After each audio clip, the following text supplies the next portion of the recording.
told your friend you're not okay? And tell me what's wrong and why you... Salut et bienvenue dans cette nouvelle vidéo. Par contre, bienvenue aux nouveaux abonnés. On a pris quelques nouveaux abonnés là.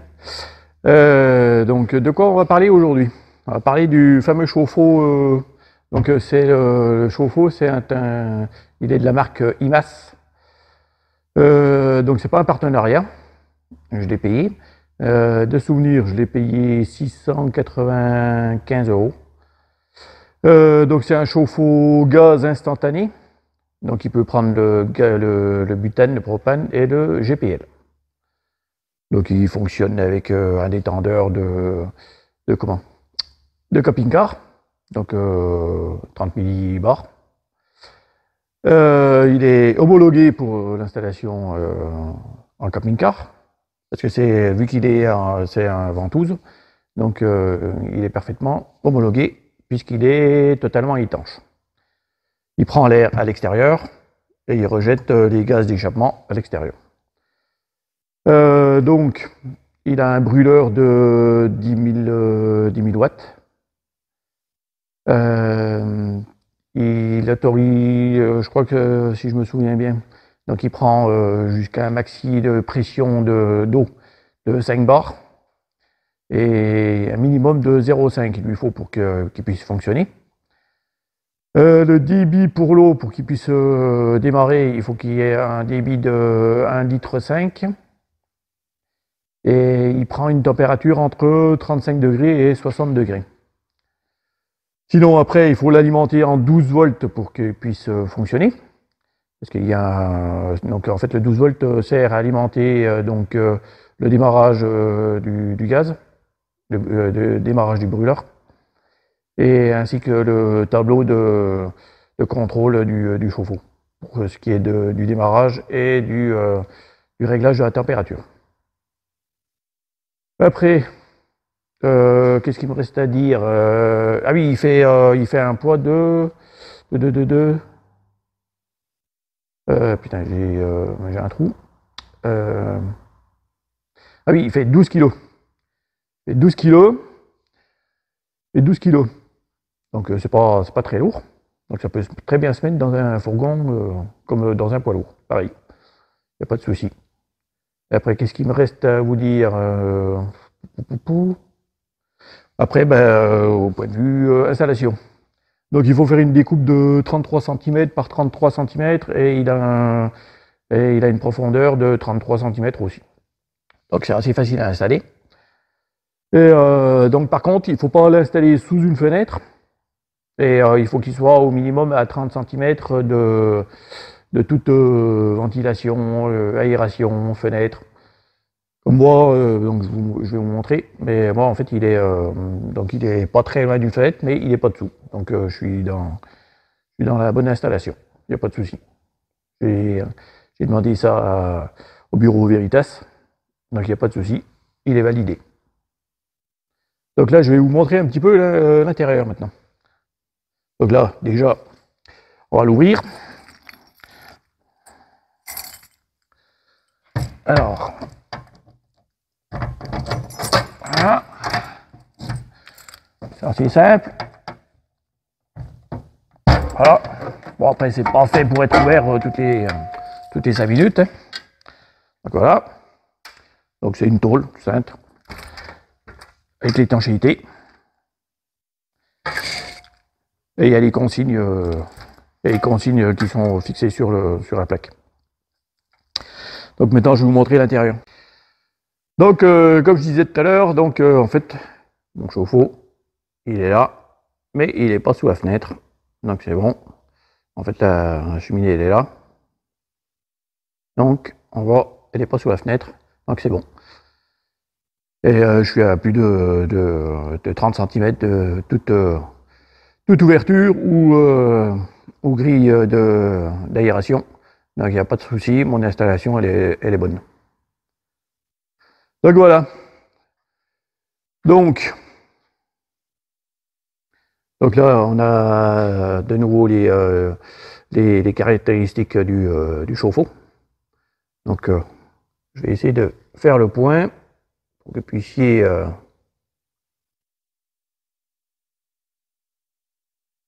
je ne sais pas si ça va le faire. On verra au montage. Au pire, je prendrai une photo et je vous la mettrai. Donc, bon, après, il n'y a rien de bien sorcier. Donc là, on a l'alimentation en gaz. Donc là, avec le système de sécurité gaz.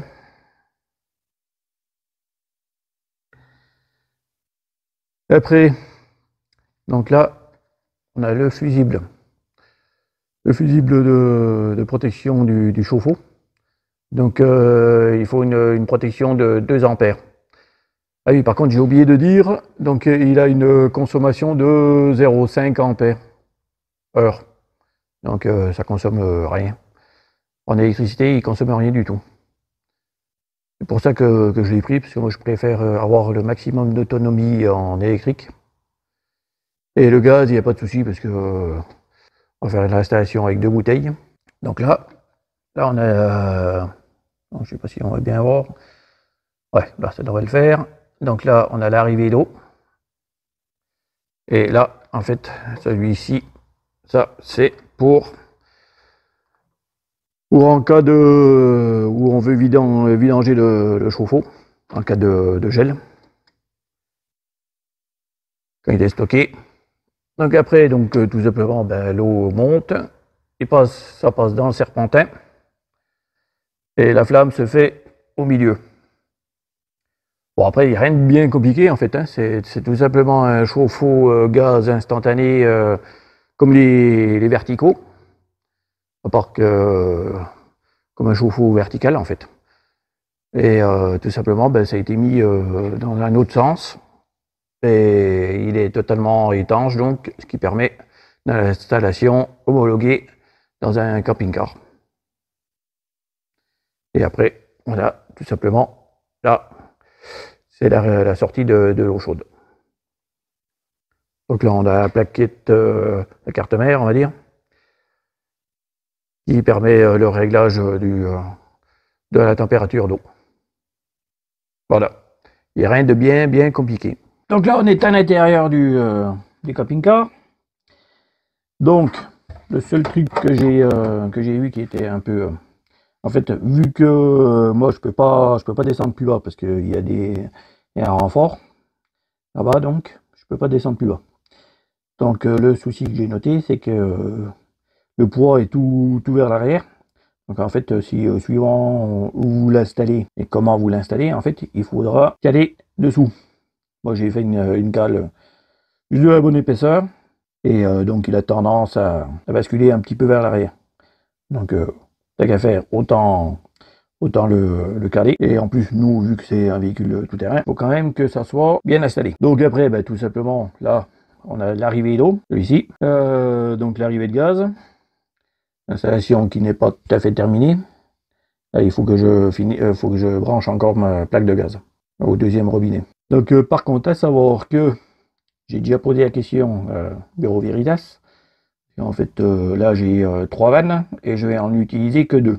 Et étant donné que il y a une vanne qui ne sert à rien, j'ai posé la question, à partir du moment où il y a des bouchons sur la vanne et que c'est parfaitement étanche, il n'y a pas de souci. Donc, on revient sur l'installation du chauffe-eau. Donc, là, nous avons le départ de l'eau chaude. On va raccorder en rouge. Et après, on a tout simplement l'arrivée de électrique en 12 volts. Et ça, c'est le départ pour le boîtier de contrôle. C'est bien compliqué. Donc là, pareil, on a toujours les instructions avec donc là, par contre, je viens de voir, en fait, il n'est pas marqué GPL. Par contre, sur le site, c'est marqué GPL. Donc, à voir. Donc, là, je vois donc il y a toujours les instructions de sécurité, ainsi que les données techniques du chauffe-eau. Donc voilà pour ce qui est du chauffe-eau. Donc là, il me reste à finir mon installation gaz et puis je vais pouvoir tester mon chauffe-eau. Alors là, j'ai refait mon tableau électrique, mon petit tableau de contrôle pour pour faire le démarrage d'un peu tout. Donc là, on a le tableau de contrôle du chauffe-eau. Il y a un interrupteur on-off, mais le problème c'est que en fait il est alimenté en permanence. Donc c'est préconisé de mettre un interrupteur pour pouvoir couper le courant complètement sur le chauffe-eau. Donc en fait là j'ai un interrupteur pour le chauffe-eau et un interrupteur pour la pompe à eau. Après sur le boîtier de contrôle du chauffe-eau, donc on a la possibilité de régler la température. Donc comme je disais, ça va de 35 degrés à 60 degrés. Et à côté, donc là c'est pour le niveau d'eau des cuves d'eau propre. Donc là j'ai pas terminé, il faut encore que j'installe la sonde. Donc voilà pour ce qui est du tableau électrique, du tableau de contrôle. Donc sinon j'ai installé ma plaque gaz. Donc elle est fixée, parce que pour ce qui est du contrôle Caligaz, il faut que tout soit fixé. Faut pas que ça bouge. Là c'est pareil, au niveau du lavabo, c'est fixé. Il n'y a pas de souci. Je chauffe pour décaper déjà.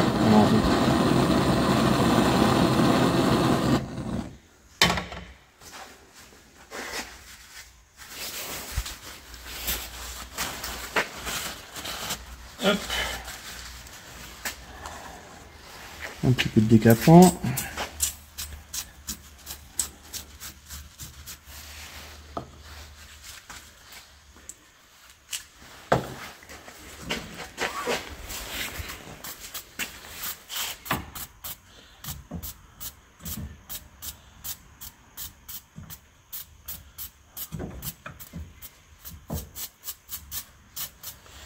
Voilà. Voilà. On va mettre bout. Voilà.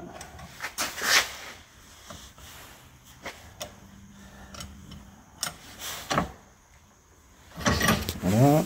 On va chauffer pour souder.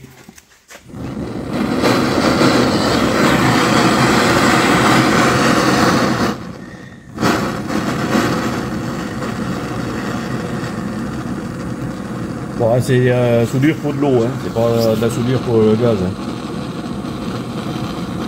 On a mis le cuivre parce que ça faisait plus joli dans la salle de bain.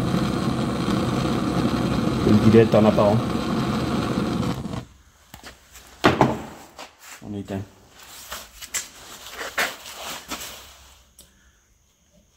Ça c'est chaud. Regarde. J'ai éteint. Ah, il s'est éteint, ouais.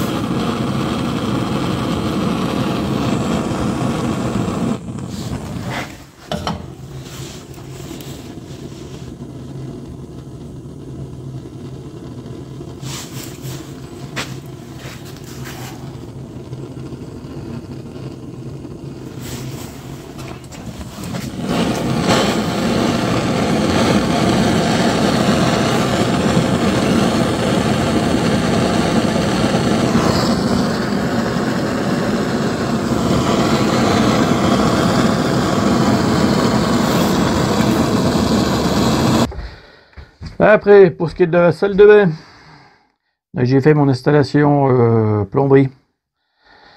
Donc, on s'était arrêté là-bas. Donc là, on arrive en PER jusque là. Après, on part en cuivre.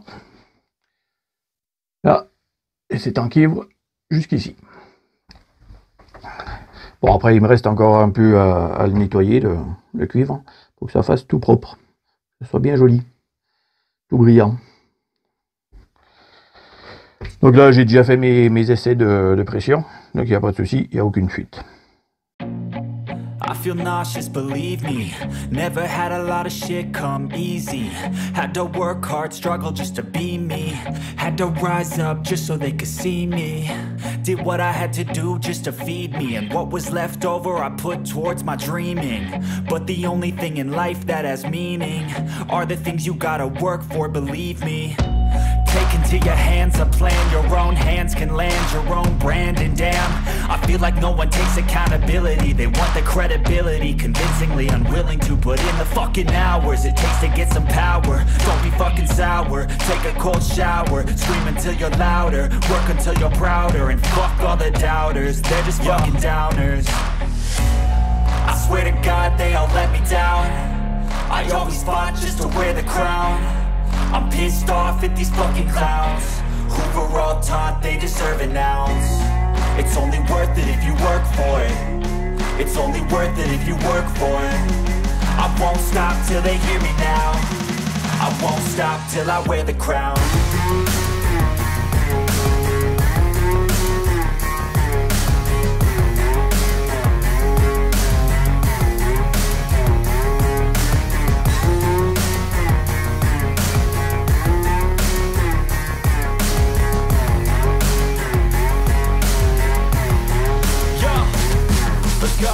I'm just telling you to fight for your dreams, but it's not what it seems. Man, it's hard to be seen when everybody wants to be king. Yeah, they all wanna ring, yeah, we all wanna be free. So show me what you got, what you bring, how you fight in the ring, how you take a fucking swing. Do you got heart, are you mean? Got some scars, got some needs, are you willing to go bleed? I swear to God they all let me down. I always fought just to wear the crown. I'm pissed off at these fucking clowns. Donc là, en fait, je viens juste de faire le raccord qui va du tendeur, comme là, jusqu'au passe-cloison. Donc, à savoir que il y a plein de choses qui se racontent sur Internet, qui dit que il faut mettre des supports de tuyaux tous les 20-30 cm. En fait, j'ai demandé à Bureau Veritas, et c'est tous les 1 mètre. Donc voilà, test du chauffe-eau. Donc il marche très bien. Donc tout est branché. J'ai juste au niveau de la plaque de gaz où c'est pas branché, parce qu'en fait j'ai cassé un embout que l'on doit emboîter dans le tube. Donc il faut que j'arrache. Sinon, tout le reste est branché. Mon écoulement, il est fait. Ça tombe directement dans la cuve qui est en dessous. Donc là, hop. Donc on met en route le chauffe-eau. Voilà. Donc là, c'est bon, sur 60 degrés.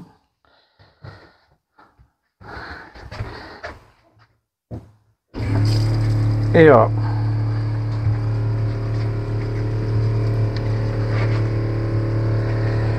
Donc là, on voit, ça monte en température. Voilà. Ça monte en température.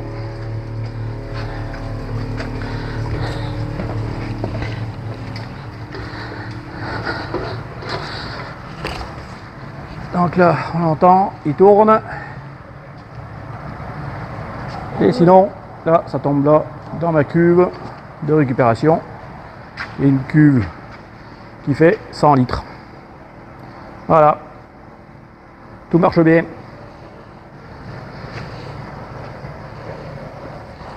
Et ben allez, il va falloir à dans 15 jours pour la prochaine vidéo.